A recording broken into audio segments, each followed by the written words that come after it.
Process clear না মানে এই বস্তু এসব পড়েছে। আপনি কোন জায়গায় পাইছেন কোন? আছি ঢাকা রামপুরা থেকে। ঢাকা রামপুরা থেকে আগে যে আইছিলেন এই অবস্থা বর্তমানে কেমন বলেন? নাকি তো ভালো লাগতেছে। বলেন নাকটা ভালো লাগতেছে। আসলে কি ভালো না প্রতারণা?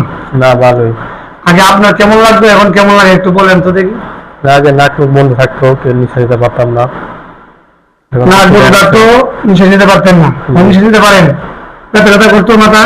হ্যাঁ করতো, এখন করে না। মাথা ব্যথা করতো আগে, এখন ব্যথা করে না। যারা দেশ বিদেশ থেকে আমার এই ছেলেরা দেখতেছে উদয় ব্যাপার নিচ্ছে মধুবর, তাদের উদ্দেশ্য করে কিছু বলেন যে চিকিৎসা করাইতে পারে, এটা সুচিকিৎসা না প্রতারণা একটু বলেন ঠিক মতনে।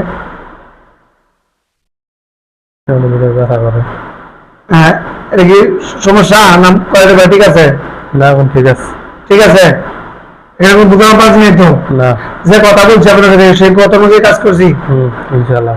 সম্মানিত দর্শক, দেশ বিদেশ থেকে আমার এই চ্যানেলটা দেখতেছেন, আমার এখানে বলার কিছুই নেই। আপনারা যদি নাম্বার নিতে চান, আমার কাছে নাম্বার অসংখ্য রুগীর আছে, নিয়ে কথা বললে তারপর যে আপনাদের চয়েস হয় মনে চায় আপনারা আসতে পারেন। আর যদি না মনে চায় তখন অন্য চিকিৎসা নেবেন। যে কান্দে বলি ওদের চিকিৎসা নিতে চান নিতে পারেন ইনশাআল্লাহ। প্রত্যেকে দোয়া করি চিকিৎসার দাতা এবং গ্রহীতার জন্য। আল্লাহ যেন সকল চিকিৎসার দাতা এবং গ্রহীতাকে আসমানি জমিনি বালা মুসিবত থেকে হেফাজত করে, এবং আমার প্রতিটা রোগী যখন আল্লাহ রাব্বুল আলামিন আসমানি জমিনি বালা মুসিবত থেকে হেফাজত করে আর পরিবারের এই সমস্যা থেকে হেফাজত করে। আমার একটাই কথা, রোগী আসলে দেখি তারপরে চিকিৎসা করি। ঠিক আছে না ভাই? আপনার ওটাকে দেখছি তারপরে চিকিৎসা ইনশাআল্লাহ চিকিৎসা নিব। আমার একটা কথা, আমি যে বাচ্চা রেখে দিন পর্যন্ত যদি আবার নাকে মাংস বাড়ে পরিবাস হয় তাহলে আমি ফ্রি করে দেবো, ফ্রি করে দেবো, এখানে কোনো 1 টাকা লাগবে না।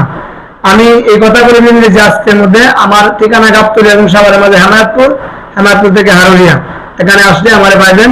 আমার মোবাইল নাম্বার 01745 1881115। এই নাম্বারে হোয়াটসঅ্যাপ দেওয়া আছে।